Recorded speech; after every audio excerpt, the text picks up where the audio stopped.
I'm Jadina N. Gustave Esquire. You can call me Attorney J. And we are going to delve into something so powerful today.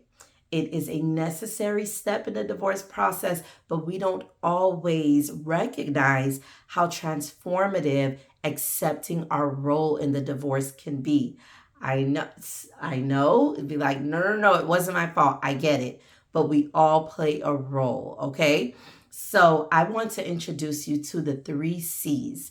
The 3 C's: accepting your role in the divorce, but the good part is still being empowered throughout the process and being empowered just by accepting whatever your role was, right? What are the 3 C's? The 3 C's are clarity, compassion, and control. So we are going to hit each and every one of these things. Obviously, clarity, compassion, and control, they're words that we understand outside of this process, but I want to pull it into where you are. So whether you're facing divorce, you know someone, or you've went through it before, you can understand that if you accept your role in the divorce, it actually is the first step to getting you to the other side, getting you through the process of divorce, empowered, and on the opposite side, ready to fulfill your purpose. So we understand that whether you're facing divorce, you're in the midst of divorce, or you're on the other side of divorce, there's no question. We understand universally that divorce is an emotional roller coaster. You did not enter the marriage wanting to be divorced. So with that understanding, there are steps that you have to take to prepare you for the process that can empower you, that can help you navigate the process effectively so that you can fulfill your purpose. And that is the 3 C's. One of the steps right now is accepting your role. That's what we're discussing today. The 3 C's is what I believe will help you navigate the acceptance process, okay, of divorce. First is clarity, second is compassion, third is control. Clarity as to how you arrived at this place. Compassion for yourself, and control over that narrative, control over the divorce process, and also control over how you proceed after the divorce is final. We are talking about acceptance. Let's talk about clarity. First step with clarity is you will have to do some self-reflection. You're going to have to do self-reflection because it's important to make sure that you identify what took place to lead you to divorce, okay? What are some of the things that we're talking about? You have to think about prior to marriage. Were there signs? Were there things that you decided that you can live with for the moment, but you could not live with for a lifetime, but you rolled the dice anyway?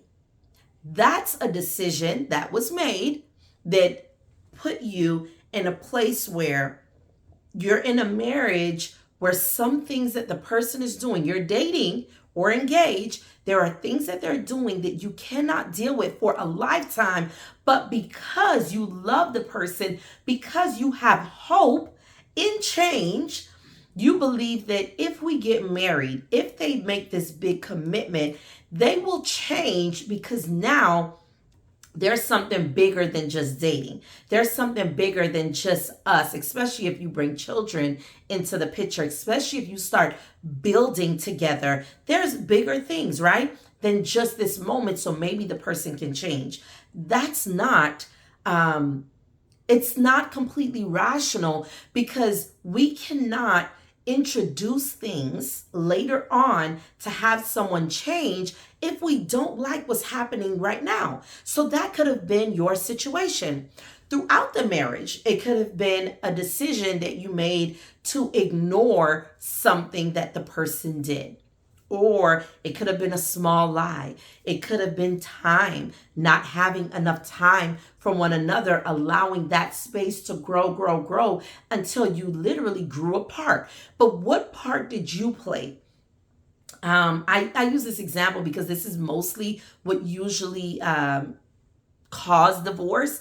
And one thing is infidelity. So cheating or lying, like spending money, having a bad addiction that's using up a lot of finances. Those are the two big ones that lead to divorce.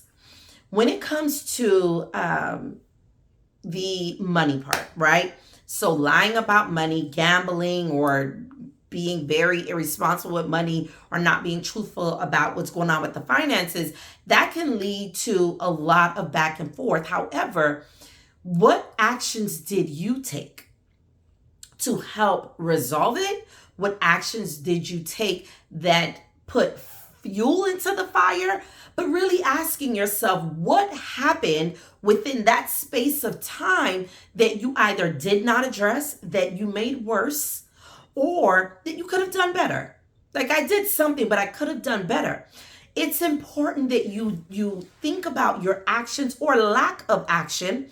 It's important that you think about how you responded or reacted to the infidelity, to the addiction. How did you react to it? Did you seek assistance early on? Did you nip it in the bud? I know there are people that like to have things go on for a while before they address it because they want to see how far someone's going to go. I don't suggest we do that, right? Because a lot of times that's a rope that you're allowing the person to hang themselves, and they may not recognize it the way you recognize it. So is that the case? Or is it something where you yourself, you made a decision that broke the person's heart and you guys were not able to come back from it, but as opposed to humbling yourself, you probably were prideful or defensive? So there's so many things that we do. There are things that we ignore even before we get into marriage that becomes worse. It's almost like that dripping water. Anyone that read the book, you know the illustration that I use of the broken toilet. The broken toilet, there's so many steps. I'm not going to get into the whole thing now, but just basically the broken toilet concept is there are steps that you can take at the time where there's a drip, where there's a leak. And you may feel like, oh, it'll fix itself. Or I will just do whatever needs to be done. Or I'll do it later. It's not that big of a deal.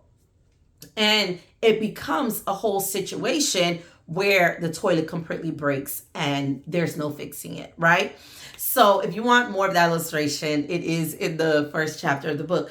But the leak, right? We hear the leak, we know the leak, or the beeping alarm, it's beeping, we know the battery needs to change, but we said we'll wait, we'll do it later, we'll do it at a different time when we have time. But a lot of times when we do that in our marriage, it leads us to this place of divorce. So first thing is, have clarity. You need to know, what did you do? What did you not do, right? That's probably not the grammatical way to say it, but you get it. What did you do? And what about your character? So whether it's pride, being defensive, being hurt in the past, what did you bring along with you that did not allow you to recognize that maybe this ship was sinking, and doing something about it early on? That's the clarity. So that's just getting a true understanding. And at the end, we're going to go over some steps that you can take now to begin the process of the 3 C's, okay? So the next end, we're going to go over some steps that you can take now to begin the process of the 3 C's, okay? So the next one is compassion is not general compassion. It's not compassion for everyone. It is compassion for yourself. Compassion for yourself. After you identify, and you'll go through the practice, after you identify what your role was, you are going to need another step to help you not go down so hard on yourself, to not be unforgiving of yourself, but understanding what led you to this place. Because there's a lot of us, there's past hurt, past pain, or observations that we made while we were younger, observations that we made, and we said in our mind, in the moment, I will never experience that. That stayed in your subconscious mind. And without recognizing it, you began making decisions based on something that you saw, something that you said in a moment that you don't even remember, but your subconscious holds on to it. When your subconscious holds on to it, it naturally navigates you into that place of making sure this happens or making sure this does not happen. Okay. So whether it's trauma, you need to be able to have compassion for the fact that you've been there. Maybe it was a pattern of relationships. You went to a pattern of abusive relationships, a pattern of neglect, relationships where the person neglected you, but you reach a point or you were at a certain age and you were like, listen, let me just say it, you settled. You settled knowing that you shouldn't have settled, or you prayed about it and God told you in your spirit that this wasn't for you, but you went forward anyway, probably because you guys ended up having a child out of marriage. You wanted to cover that sin. Or you basically said, hey, I don't want to be embarrassed. We've been together for 8 years. We've been together for 10 years. It's embarrassing to break up now. Whatever it was, you have to recognize that that decision was based on a understanding that you had. It's based on it can be superstitions. It can be based on familial things. So your family always say that you cannot be 35 and not married. You have to have children in marriage. And you knew you wanted children. You knew that, hey, this is a life I want to be in ministry. You need to be married in ministry. Whatever your example is, the decisions that you made, that you found within your clarity, you have to recognize that those decisions were based on something. So having compassion for yourself allow you to not only accept your role, but it allows you now to recognize why you made that decision. The key thing and the most important thing is that it actually will help you to not repeat that pattern, because you have now identified the pattern. You've identified the source of that pattern, and you now understand that this is why I am here facing divorce. This is why I am now in the midst of a divorce. So understanding that, I know now that I'm no longer going to allow that to affect me. I am going to seek help. I am going to seek guidance on how to remove this trauma, how to remove this mindset, because if I'm no longer in this mindset, I will not find myself in this place. And because I find myself in this place, I appreciate what I understood at the time. I appreciate where I am now, but I am turning a new leaf. I am going in a different direction. This is important for the divorce process, because without this process of acceptance, the clarity and the compassion for yourself, you're going to take on the emotional side of divorce and the legal side of divorce, which is overwhelming, without being able to have a clear mind. Because you will still be only focused on what the other person did, their role in the process. You never think about your role. You never have compassion for yourself. So technically, you are fighting against or being defensive over something that you could have accepted, and you're not bringing that into your decision making. You're bringing that into your communication with the other party, their communication with the attorney, your communication with the judge. Everything you write down is now influenced by that same source, but you haven't tapped into it. You haven't acknowledged it to change it. It literally lifts a weight off of your shoulder when you can identify what brought you to a place of pain. Divorce is painful. How did I get to this place of pain?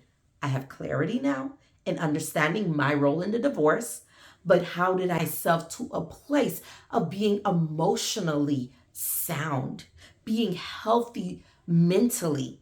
It may require getting a partner, getting someone, an accountability partner, a self-care partner that's there with you, learning those things that bring down your pressure, that brings down your anger, that calm you. For me, it's baking. For me, it's doing my nails. Those are things that really calm me. Whenever I start getting agitated, I start baking. It may be something different for you. Maybe going to the gun range, and maybe going to work out, and maybe talking, maybe walking, whatever it is for you, identify that, do that. And if you need an accountability partner, get that accountability partner as well. So that is the way that you have compassion, and how compassion will turn around and help you be empowered through your divorce process. All right, so we covered clarity, we covered compassion, and now let's talk about control. When we say control, what are we talking about with control? With control, we want to empower ourselves. So you are empowering yourself when you take control. And what does that look like? So now with control, it's empowering yourself. First, it's understanding and accepting what you have control over. What in this process can you control? You cannot control the other person. You cannot control the judge. You cannot control any of the attorneys.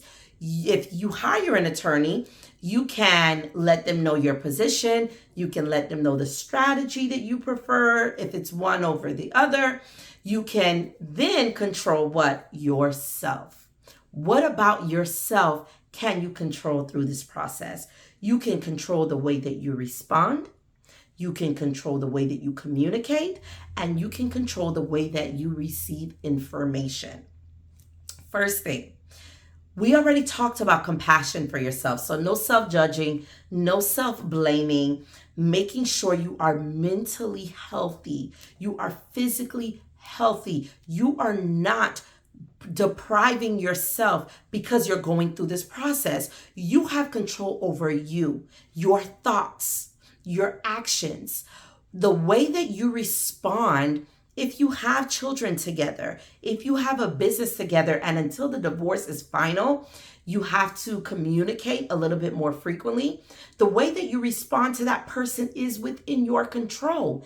And if you have taken the steps of clarity, compassion, you should be able to control your response. Why? Because when you look at that person, you're not only seeing what they did, you remember what you did that got you all to this process. You also are understanding that you are not to blame for their actions. And if you are not to blame for their actions, there's really no reason when you guys are communicating now, especially if you've come to the decision, or the person has come to the decision, whether you agreed or not, that they're going to move forward with divorce, there's no reason for you to not participate in the process to think that you're going to prevent them from moving forward. That's actually not going to happen. It's going to become a situation where they get what they want and you get nothing that you want because you've decided not to participate in the process. So you have control over your communication.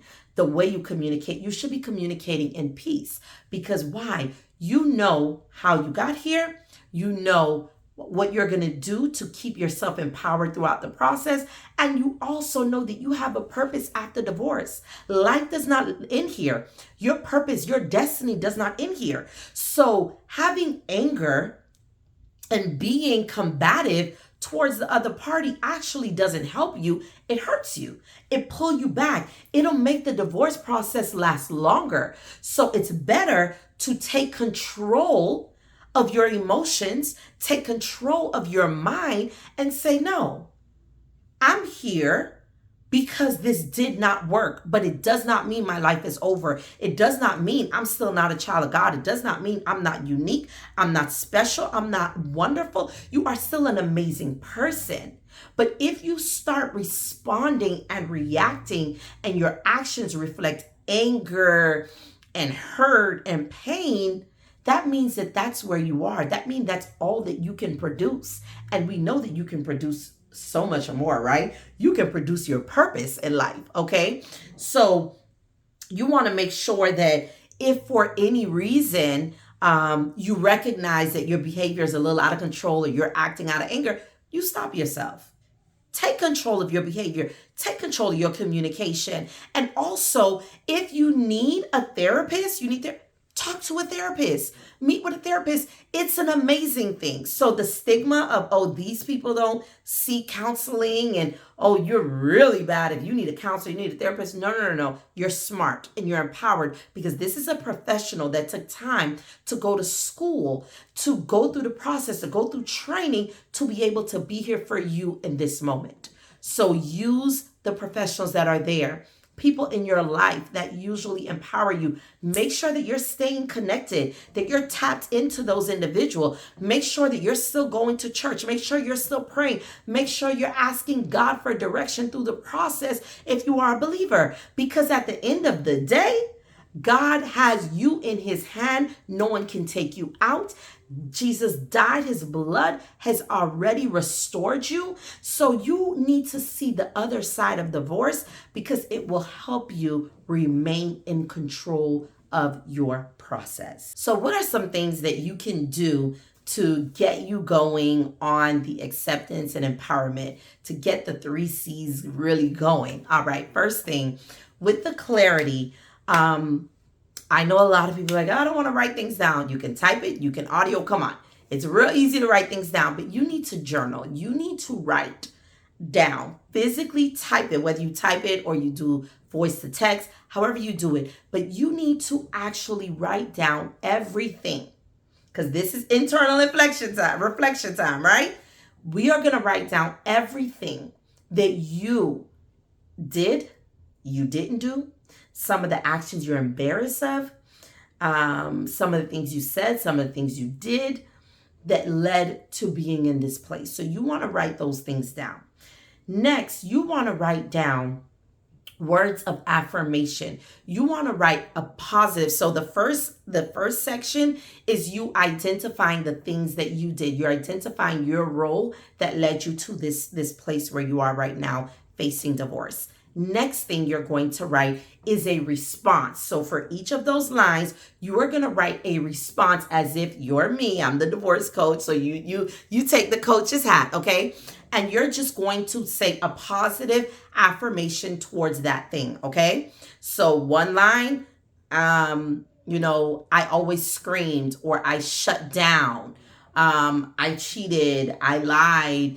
I did not acknowledge the lie. I put the person before myself. Whatever it is. Put those things. I settled.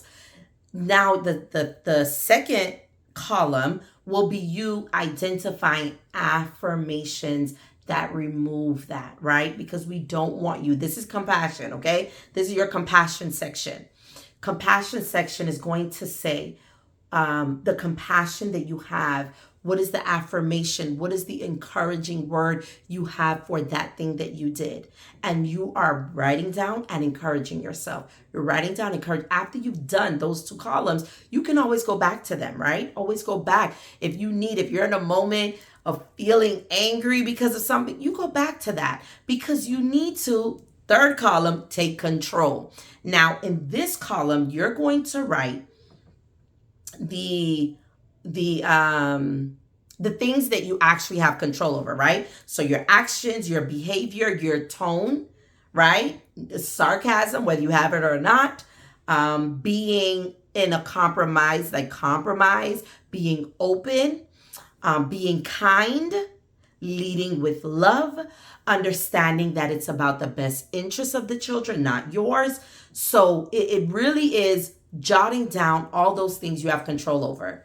Then in that same column, you're going to jot down as well, like we discussed, what are some of the actions that you can take right now to get yourself in the place of being mentally well, being physically well, and write those things down. Okay. Same thing for your compassion section. You may want to put down some things that you can do for self-care.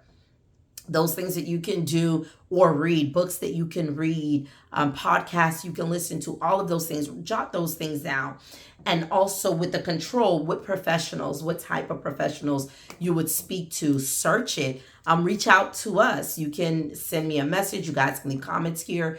Our the website, it is in the description, so you can go to our website and message us there, or you can even set a time for us to speak and have a coaching exploratory call to see how how can I help you.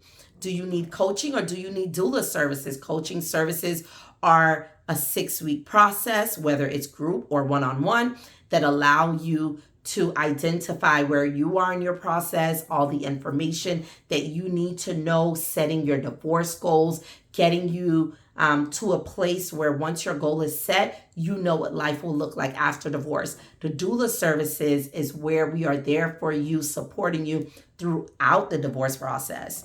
So the 6-week can be during your divorce process, but you don't really need much hand holding. Just like, the doula, they're giving you a little bit more support, connecting you with professionals and things like that. With the coaching, it's truly working with you one-on-one to get you prepared and make sure you have everything, everything that will happen throughout the divorce. So those are things that you would do. So we have our clarity column, our compassion column, and our control column. So those are some things that you can do. I want you to know that you can be empowered even when you accept your role. A lot of times we don't like to look in the mirror. We don't want to turn the camera on ourselves to ask ourselves the tough questions. But trust me, in a divorce process, it is transformative. It will transform your process. Believe me, okay? Try it. If you don't believe it, hey, it's not going to hurt you. Try it and see how it takes that weight off your shoulder, okay? You are unique. You're empowered. I want you to be empowered just by this information you've received. Go through our other videos if you need a little bit more guidance. We have tips, we have motivation, and we have videos like this that go in a little bit more detail into each of the topics. You're here at this process. It is not the end. It is not the end. It is closing a chapter. It's your time to start writing that new chapter. That new chapter will be better than the last. It will be better than the last 3 or 4 if you want it to be. But recognize that this process is just pruning you for what comes next. You did not plan for it. You did not want it, but it does not mean you cannot be empowered. It does not mean you cannot hold your head high. Do not be shamed. Do not let anyone shame you, and do not shame yourself. The book that I wrote is Divorce Like a Boss. And God revealed to me that BOSS is an acronym for living beyond. So BOSS, beyond our shackles of shame, okay?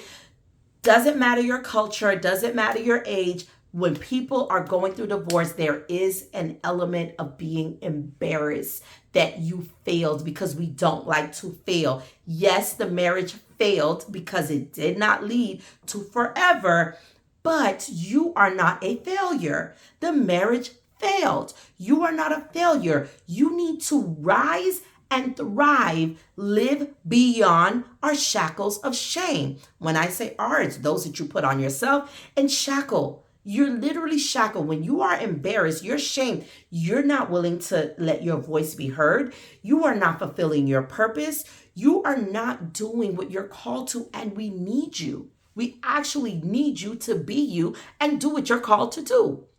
Because you're called to change someone's life, even if it's one person's life. But if you're shackled by shame, you cannot do that. So I want you to take the 3 C's, okay? Clarity, compassion, and control. Accept your role in this divorce. Be empowered to take control now and navigate this process in your way. You're unique, you're excellent, you're awesome, and elevated way. See you in the next video.